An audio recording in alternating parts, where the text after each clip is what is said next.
Meus amigos, estamos iniciando mais um Frente a Frente. Depois do grande sucesso que nós fizemos na nossa última entrevista com o deputado federal Jair Ataíde, quando ele anunciou que é candidato nas eleições desse ano, nós vamos entrevistar hoje um de seus ex-assessores e ex-vereador também, de família tradicional em Montes Claros, é o médico Eduardo Avelino Pereira. Eduardo, satisfação tê-lo aqui com a gente.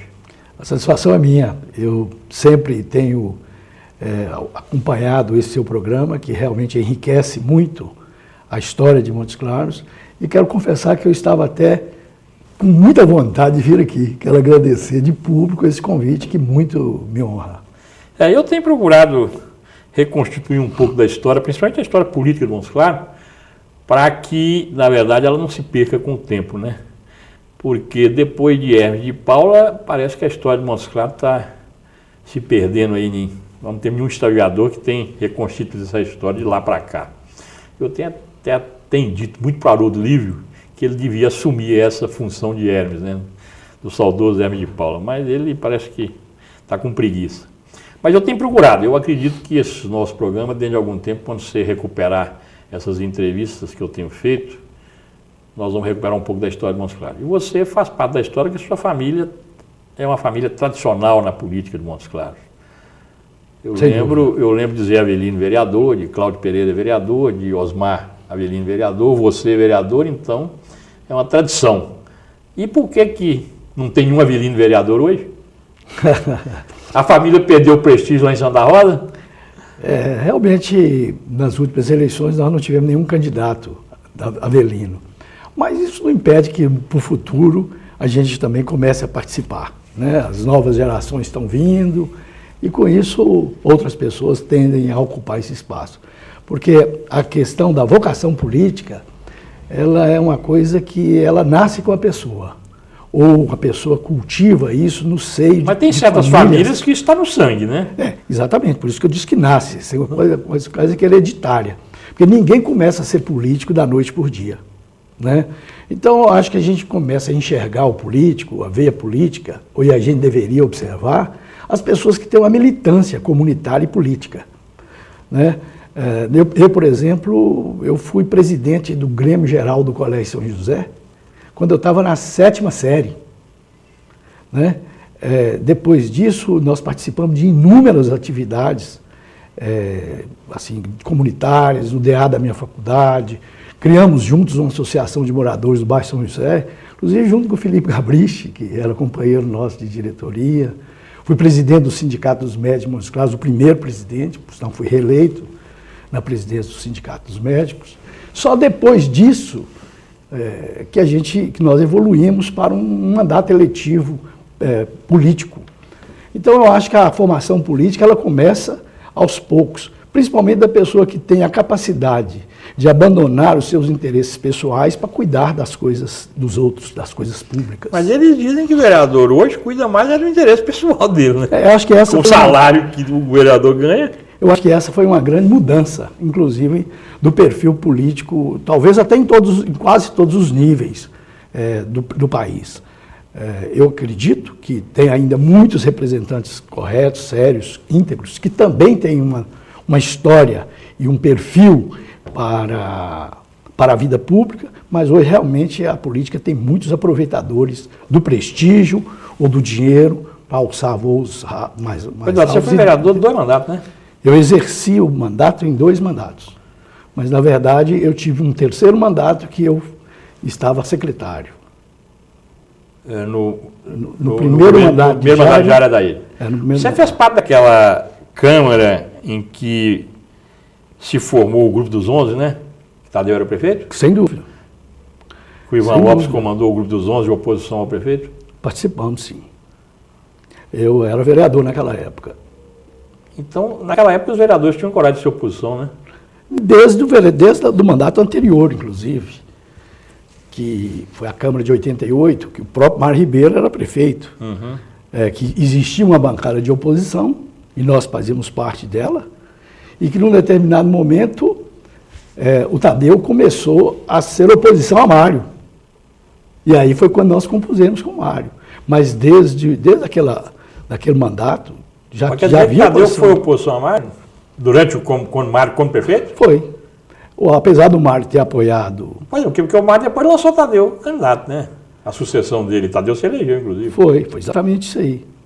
Mas o Mário, o Mário era prefeito e me parecia que ele fazia uma administração no início que não contentava e o Tadeu foi candidato a deputado. Eu sei que depois eles brigaram, porque o Tadeu, quando se elegeu prefeito, sucedendo ao Mário, eles tiveram uma rusga séria, até porque Tadeu parece que entrou até na justiça. Mas isso aí já foi depois, né? Tanto que a família de Mário hoje Isso aí já foi depois. Não quer ver Tadeu nem pintar de ouro. Durante o governo de Mário, ele começou a sofrer a oposição de Tadeu. Inclusive pegando vereadores, tipo Manuel Soares Lopes, tipo Jorge Tadeu, e colocando esses vereadores na oposição. O próprio José Nardel, na época, colocando ele na oposição. Não, Zé Nardel não, minto. Não, Zé Nardel não. O Jorge Tadeu, e colocando eles na oposição. E nesse momento é que a gente, inclusive, nós é que juntamos e fomos apoiar Mário Ribeiro, Cláudio Pereira, eu, José Correia Machado e outros que éramos oposição. Exatamente para não deixar o doutor Mário encurralado. Porque o Tadeu, na época, começou a nos utilizar para fazer a maioria da Câmara. E como é que surgiu depois de o Tadeu já prefeito, surgiu esse grupo dos 11? Bom, aí nessa época já eram 21 vereadores, né? Nós tínhamos 9 de oposição. Bom, e o Ivan não era oposição. O Ivan veio e compôs teve alguma insatisfação lá e compôs como 10º elemento. E nós ficamos 10-11, ainda perdendo.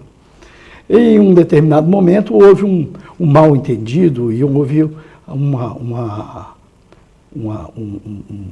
problema com o Henrique Borém, que era vereador, e o Henrique também, desgostoso com o Tadeu, nós também juntamos com o Henrique Borém.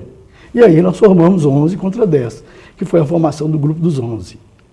Esse grupo depois teve influência muito grande na eleição de Jair, né? Eu acho que já tinha sido candidato 2 vezes e perdido. Eu acho que sim, eu acho que o grupo teve essa influência decisiva. Tanto teve que depois o Henrique Borém foi secretário de Jair, você foi secretário de Jair. E foi uma época que discutia-se política, né? O grupo não era radical, pelo contrário, votou muitos e muitos projetos favoráveis, aprovando vários e vários projetos, mas todos os projetos eram discutidos. Mas na época vocês ficaram contra o projeto Soma. Exato. Que diz, Tadeu, e ele até disse há pouco tempo aqui no meu programa, que isso prejudicou muito Montes Claros. É verdade. E, assim, desse ponto de vista, enxergando desse ponto de vista, eu não quero questionar as suas razões. Mas se a gente observar hoje o que aconteceu com quem se endividou, estados e municípios, realmente foi um desastre. Porque naquela época, o juro você pagava 8% de juro ao ano, mais a correção monetária. E todo mundo que produtores rurais, empresários, prefeitura, estados, que endividaram baseado naqueles índices de correção, hoje estão todos... Naquele tempo tinha o Banreal ainda.